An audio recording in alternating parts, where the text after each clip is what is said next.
Welcome back, everybody. Today I'm going to teach you how to create a contact group in Thunderbird.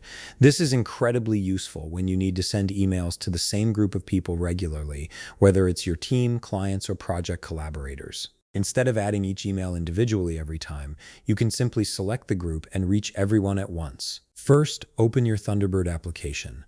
Once you've got it up and running, direct your attention to the left side of the screen where you'll find the address book icon. This icon is your gateway to managing all your contacts and groups within Thunderbird.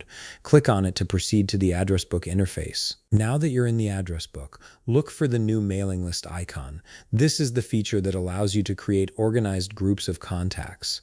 Click on this icon and you'll be taken to a setup screen where you can configure your new contact group. You'll notice a drop-down menu beside the option that says Add To.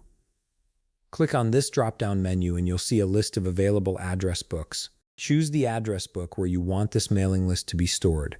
This step is important because it determines where your contact group will be organized and saved within your Thunderbird setup. Next, you'll need to input a list name for your contact group.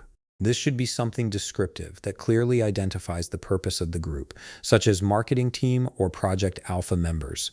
Below that, you can add a list nickname, which is a shorter, convenient way to reference the group.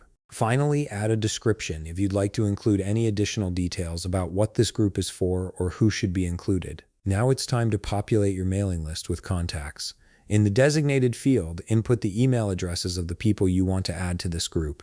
You can add multiple email addresses here and each one will become a member of your contact group. This means that whenever you select this mailing list in the future, all these addresses will automatically be included in your email. Once you've added all the email addresses and double-checked that everything looks correct, click OK. Thunderbird will save your new contact group and it will now be available for use whenever you compose a new email. And that's it. You've successfully created a contact group in Thunderbird that will save you time and streamline your email communications. If you found this video helpful, please leave a like, subscribe, and see you in the next video.